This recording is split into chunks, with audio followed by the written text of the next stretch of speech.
James Bovard is, without a doubt, the leading free market, limited government, libertarian muckraker of the United States.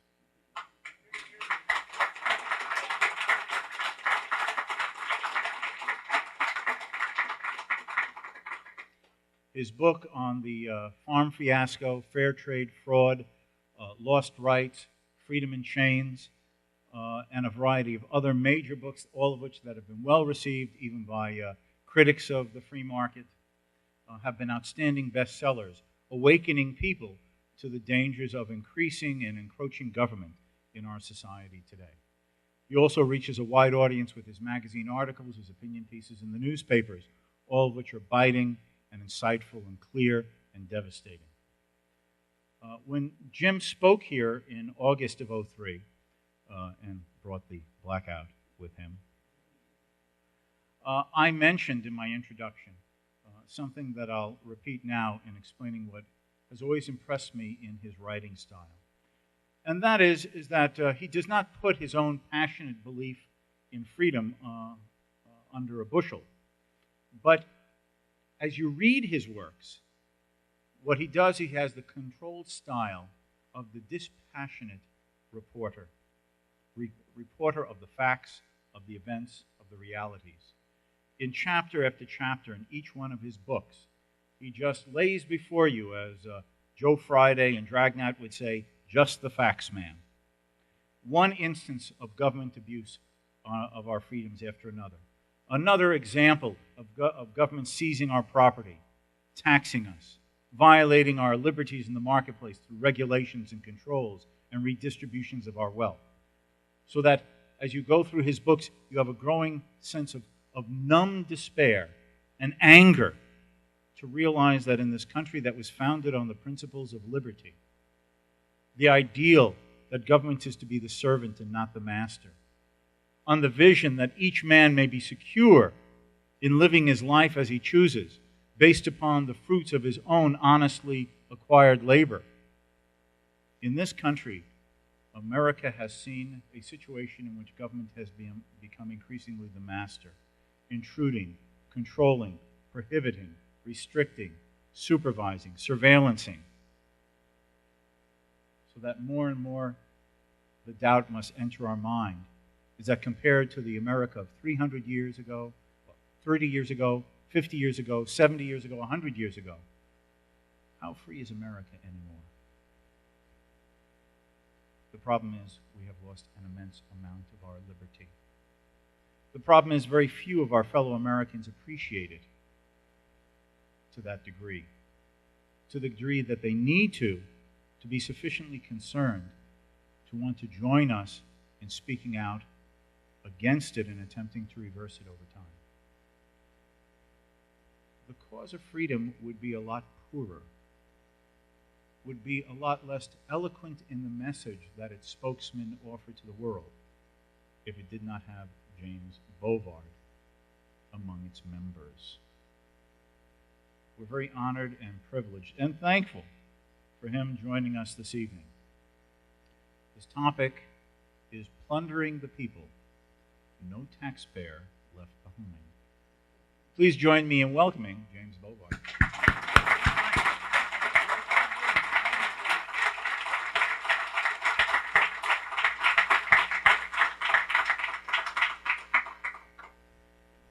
I want to thank Anna and Richard for their very kind words. There, is that working now? Okay. I want to thank Richard and Anna for their very kind words. It's great to be here. It's great to be back at FEE. Oops. Okay, great. Is that coming through okay? Okay, it's great to be back here at FEE. It's great to see what Richard is doing with FEE. Since the last time I've come here, FEE has so much more energy. It's just looking like it's, rising again, and it's such a great old classic institution. It was the FEE's magazine where I sold my first article back in 1977. And it was really great that FEE would be open to someone who they had never heard of, that I was, a total unknown, but, FEE was open to unknown talent. And that was it's very unusual. It still is. because there's so many magazines and publications. It's just a question of who you know or what kind of ends you have. But Fee was not that way, and it's great that Fee is coming back so strong again. I'm sorry Thomas Satz could not be here. Satz is a great thinker. He's shown great courage. I've been very impressed. He's someone who epitomizes many of the classic American virtues. And it's great. He's great. He came here from Hungary, and it's great he showed such principles for so many years. And y'all are going to be lucky when he comes to speak here later this summer, I guess. So, the topic tonight, looking at some of the federal abuses under the Bush administration. At first, I wasn't sure if she made it. Was Martha Stewart able to make it tonight? No. Okay. She didn't make it. I'd heard a rumor she might be coming, but maybe she was tied up. It's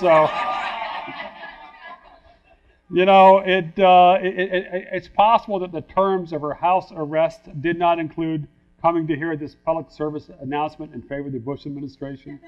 Martha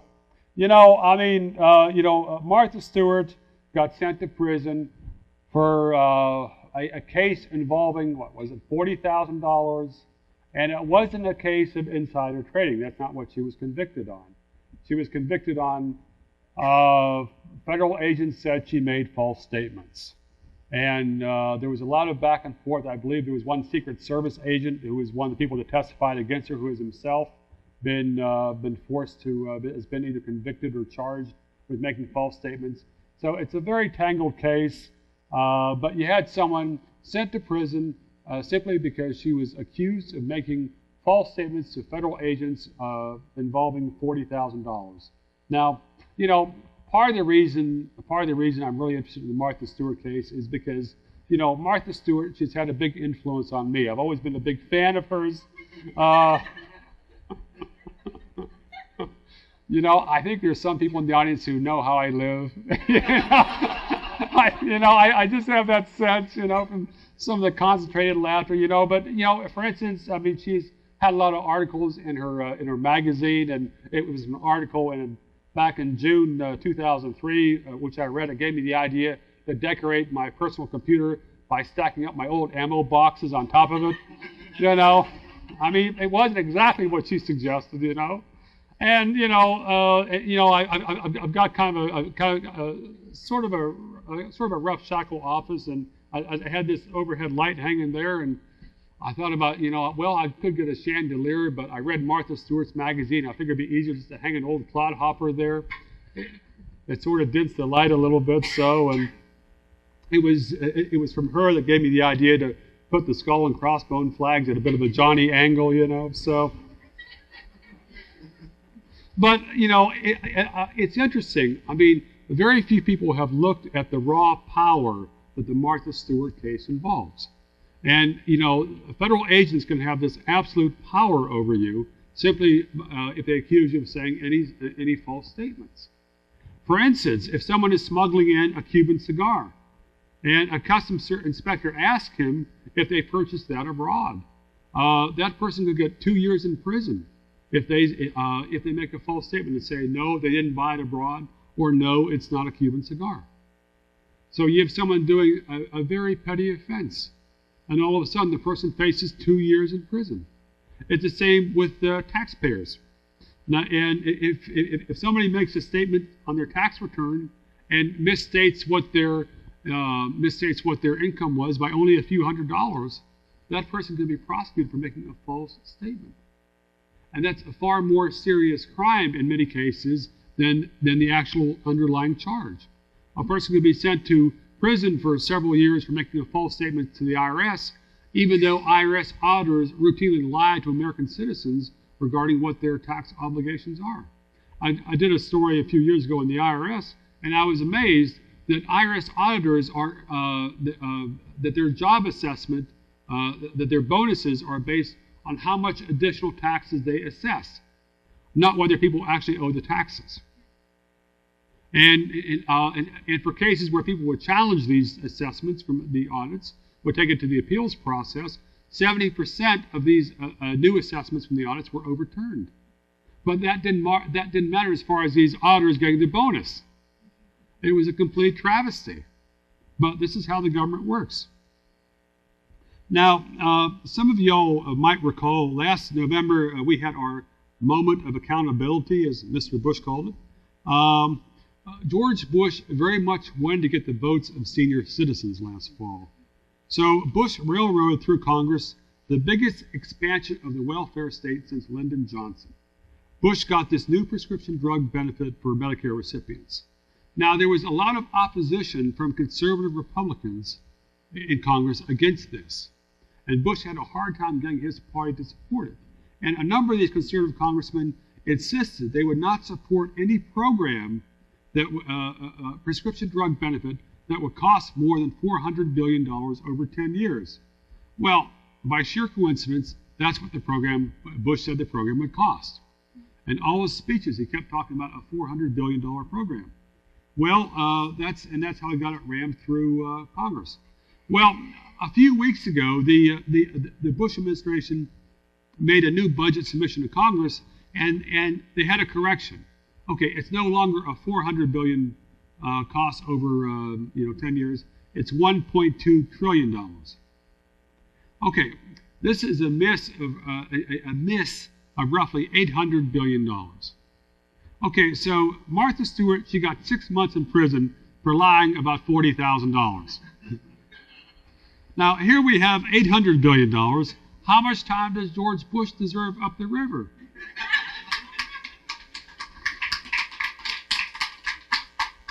And unfortunately, not a New York minute is what he's getting, because Bush was reelected, and Bush shortly after the election was asked by a Washington Post reporter about some of the failures and false statements that had occurred in his first term, and he said, well, but the American people had their moment of accountability.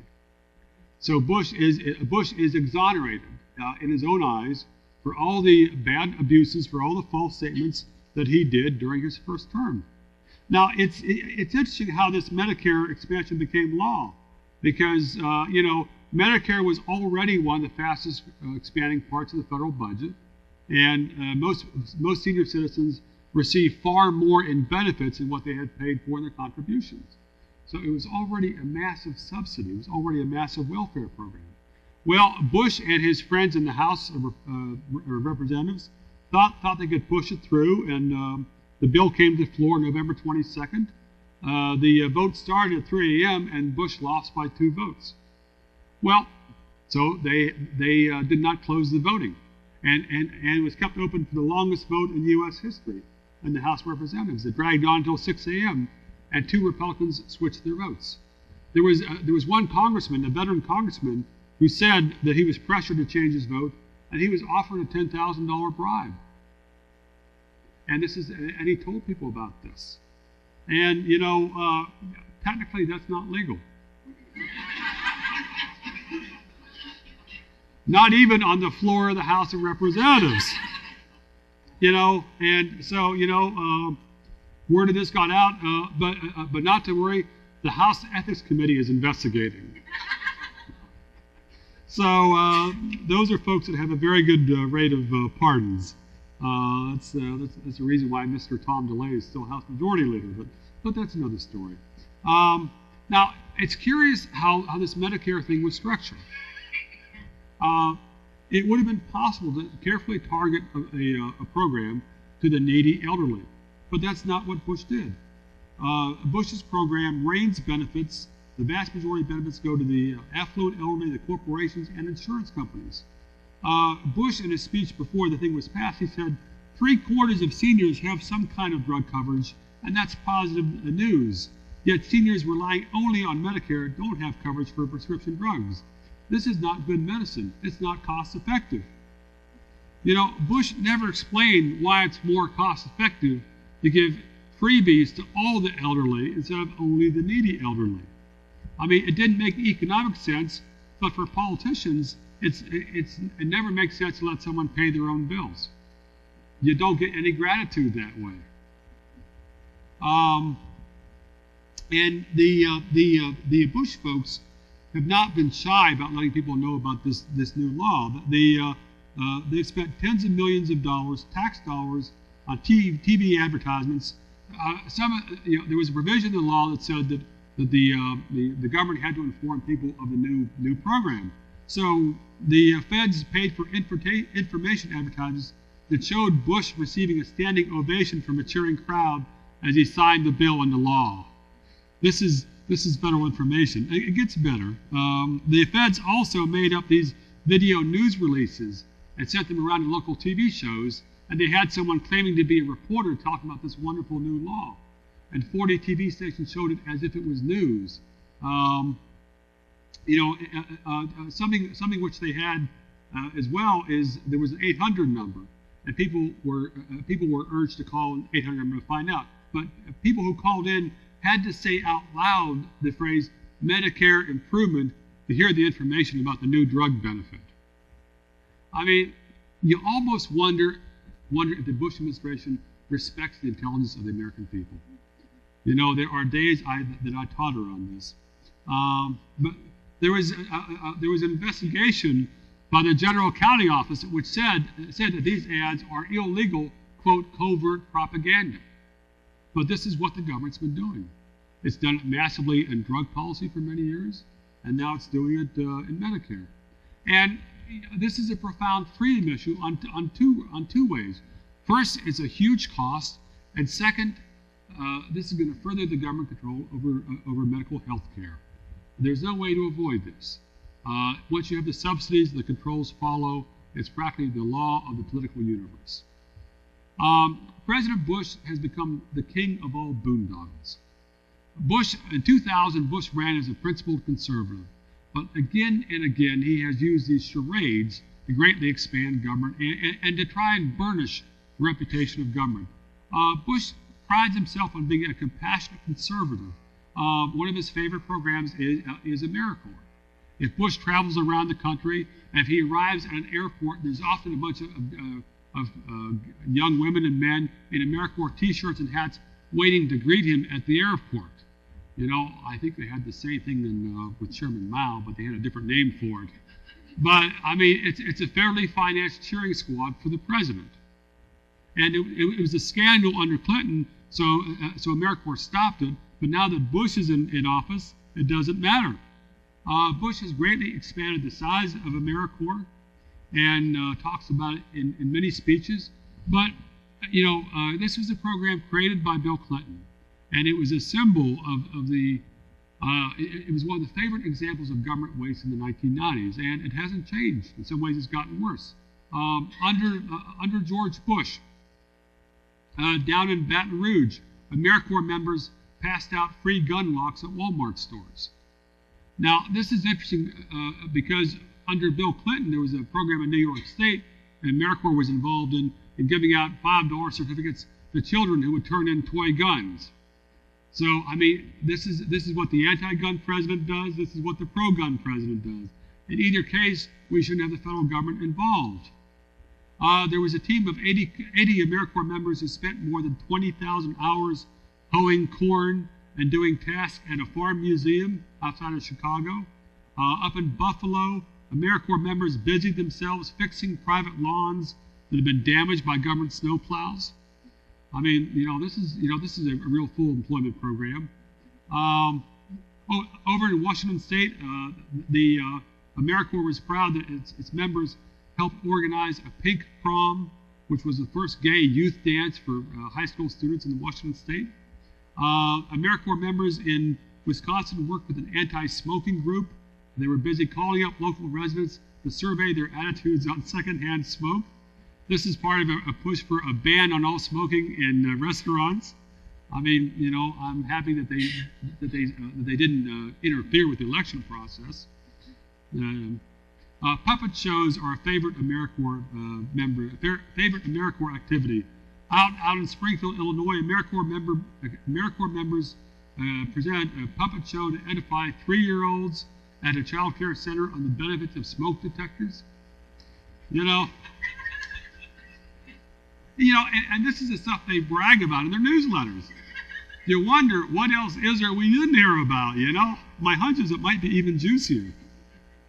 Something that AmeriCorps does, its most frequent thing, is to send its people into schools as teachers and mentors. AmeriCorps members in Worcester, Massachusetts, presented lessons at a half a dozen schools about Super Bowl surge. And that's the problem that occurs when millions of people are watching the Super Bowl and use the bathroom at the same time. This is why we have a federal government.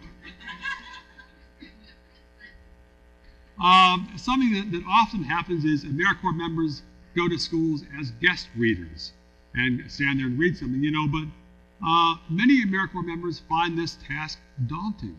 I was down in Mississippi some years ago looking at an AmeriCorps teacher assistant training program, and some of the folks there, well, let's just say that the reading level for this was 8th grade. And this is 8th grade Mississippi. It's not 8th grade New York. I think there's a certain, some of those prejudices might be justified. And it's interesting, Bush has been so proud of expanding this program, but it turns out an investigation found that in 2002 that this agency violated the law and spent more than $64 million than Congress appropriated. They just went on a wild spending spree. Now, $64 million versus Martha Stewart. I mean, no one from AmeriCorps went to jail. No one was charged. People said, well, there was the overspending, it was illegal, but there was no intent. This is what the government gets away with again and again. The government looks at its soul and tells us it was clean. And people fall for that. AmeriCorps is one of the most visible symbols and proof of the hollowness of Bush's compassionate agenda. This is one of the ultimate feel-good programs, and it doesn't matter if it's achieving anything, because it makes for good lines in Bush speeches. And Bush likes to be photographed with these people. And members of Congress like to go out to the AmeriCorps project and be shown holding a hammer and a saw, and they say, here's a congressman helping build a house. The house probably falls over. I would certainly not want to live in a house built by a congressman. I see how they do the laws. I would think that there's some kind of waiver of liability there, just kind of lurking around the edge. One of Bush's favorite programs is his No Child Left Behind Act. Bush has been very proud of this, but it's one of the most overt federal takeovers of local schools that we've ever seen in this country. And last election, about the only difference between Bush and Kerry was about the rate of federal spending increase. Kerry wanted to increase a little bit faster. Now, the key thing to No Child Left Behind, it requires all schools show adequate yearly progress for all groups of students. This is the standard. But states have the right to set the starting line wherever they want. Bush claims the No Child Left Behind Act raises the bar for all students. But what happened is that many states lowered their standards. Michigan had some of the highest standards in the country prior to this new federal law. It slashed the number of students of each school who must pass the state high school English test. It lowered that from 75% to 42%. And by doing this, it was able to decrease the number of schools that failed No Child Left Behind by 80%. Here in New York State also lowered the percentage of students who have to perform well on state tests. There was a headline in the Elmira, New York paper that captured what had happened. It said that schools improve as standards go down. And this is what's happening throughout the country. Out in Washington State last year, Washington State lowered the number of questions that 4th and 7th graders have to answer correctly to pass a statewide test used to assess No Child Left Behind compliance. Changing the number of questions that had to be answered increased the number of students who passed the math test by 500% compared to what it otherwise would have been as far as a change. There was one Washington State paper headline noted, "Schools get higher marks even if students don't." Now, it's interesting. Bush has been very pious when he talks about this. But early on, the incentives here were obvious. In late 2002, Education Secretary Rod Page bitterly complained to state education commissioners. He said, "Some states have lowered the bar of expectations to hide the low performance of their schools. This is not worthy of a great country." This is what the incentives were. Bush's people knew this. This is how they got the law through Congress. But the following standards have not stopped Bush from bragging again and again about how No Child Left Behind says there's going to be high standards and strong accountability measures in every state in the country. This is a complete fraud. And yet this has been very little reported. Almost all the controversy on this has been about the level of spending. And Bush has gotten away with this. Bush got away with this in the election last fall. Kerry was also terrible on this issue. The Democrats were terrible. But you had both major parties defrauding the American people on education. And they got away with it. And there was very little challenge in the media on this. Well, yeah, I'll draw the curtain of mercy on that. Another element of Bush's compassionate conservative agenda is government giveaways to home buyers. Government giveaways of down payments to favored home buyers. Bush is determined to end the bias against people who want to buy a home but don't have any money. I mean, it sounds funny until you see the bill. Bush is exposing taxpayers to tens of billions of dollars of losses, luring thousands of moderate income families to bankruptcy, and risking wrecking entire neighborhoods. This is part of Bush's American Dream down payment plan. If it sounds like a scam, it probably is a scam, you know? It's sort of those late night ads on mortgage. Get a free mortgage, you know? Well, it might be an ad from Uncle Sam. Congress passed this bill a year and a half ago, and thanks to that, first-time home buyers can get up to $10,000 or 6% of a home's purchase price, whichever is greater, and anyone with less than 80% of local median income is eligible. In San Francisco, somebody can have an income of over $90,000 and still be eligible for a free federal down payment. And Bush, you know, it's fascinating how this is sold. It's a symbol of how American values are being perverted. Bush proclaimed a year and a half ago, home ownership is more than just a symbol of the American dream. It is an important part of our way of life. Core American values of individuality, thrift, responsibility, and self-reliance are embodied in home ownership. And in Bush's eyes, self-reliance is so wonderful the government should subsidize it. Now, you know, it's interesting to see what the government's learning curve, because this Bush Dream Act is modeled after down payment assistance programs that have proliferated in recent years. These are often set up by nonprofit groups, and they often involve a home builder giving a gift to the nonprofit, which gives the home buyer money for the down payment. I mean, some people would say this has a similarity to money laundering.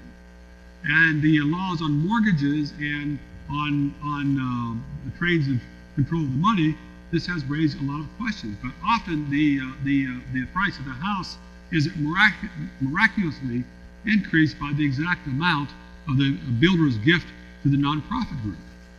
So it works out great for everybody, except that almost all of these mortgages are guaranteed by the federal government. Now, these free down payments, there's the largest company in the largest group in the country that does this is Nehemiah Corporation. And a few years ago, a federal study showed that the default rate on their mortgages was 25 times higher than the nationwide mortgage delinquency rate. 25 times higher. And this is what the government is kind of basing its program on. I mean, you know, it's fine to imitate success, but when you've got a mortgage program with a 25-fold higher default rate, it makes no sense. And this is at a time when the Federal Housing Administration is already wrecking a lot of neighborhoods. There are neighborhoods where you've got a 20% default rate, a very high foreclosure rate from Federal Housing Administration loans, because the government's already loaning far too much to people that are bad credit risks. There was a study by the National Housing Institute that noted that concentration of FHA defaults in cities have turned the American dream of home ownership into a nightmare. It's devastating effects of abandoned housing and ensuing crime, drug trafficking, prostitution, child abuse, and disinvestment. Now, Bush talks about this down payment program as if all a person needs to become a good homeowner is a handout. But home ownership is far more complex than that. There's a question of responsibility. There's a question of extra costs. But it doesn't cost Bush anything to give away our money to buy votes. And this is how this program has operated. It's a complete scam, and it's going to be a Pandora's box in neighborhood after neighborhood throughout this country.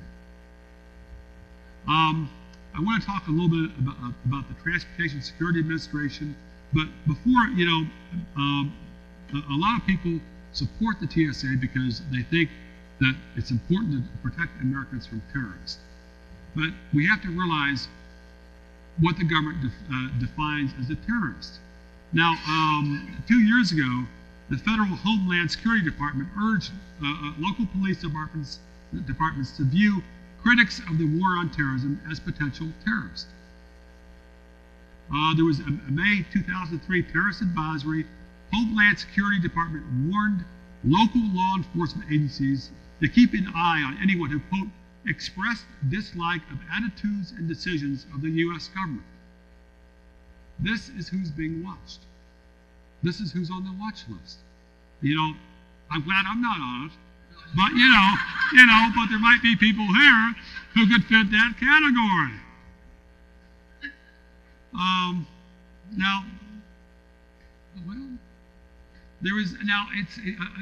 It's fine to see some of the other advisories Homeland Security Department sent out. They were worried about potential suicide bombers. So Homeland Security advised 18,000 local state law enforcement agencies that potential suicide bombers could be perceived by such traits as a pale face from a recent shaving of a beard. I'm safe on that one.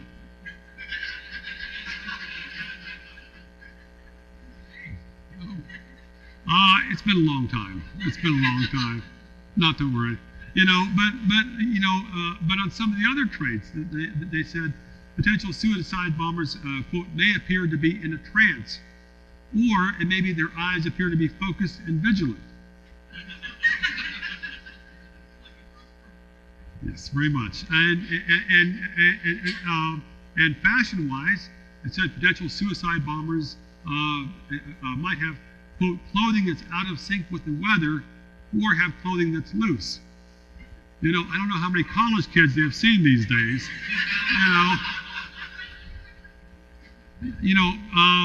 But my favorite suicide bomber warning trait, the feds advise local agencies to watch out for another telltale terrorist warning sign, and that is someone for whom, quote, waiting in a grocery store line becomes intolerable.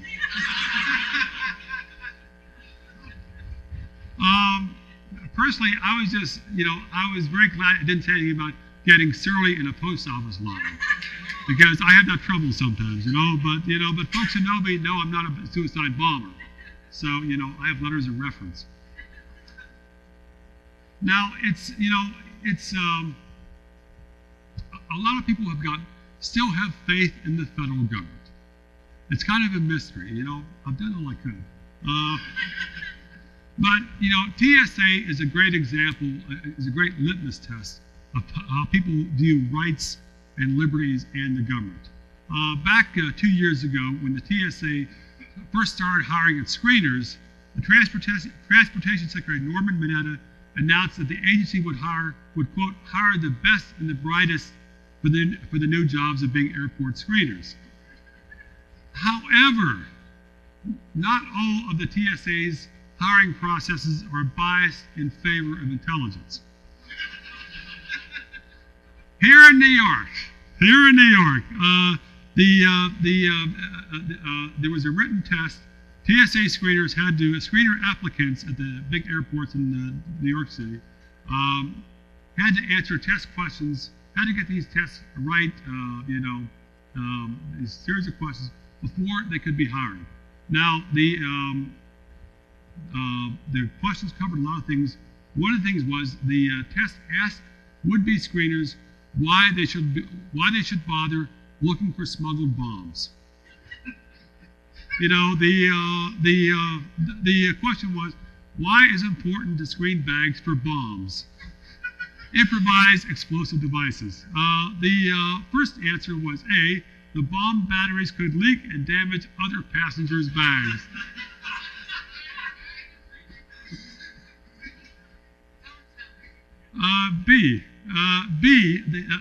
Answer B is the wires in the bomb could cause a short to the aircraft wires. D, the ticking timer could worry other passengers. And C was the right answer. Bombs can cause loss of lives, property, and aircraft. Now, to clarify,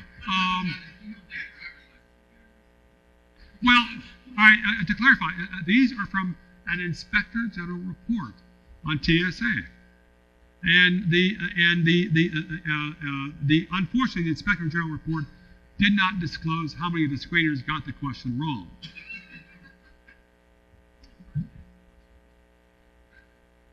Well, I mean, but this is typical of how the government protects us.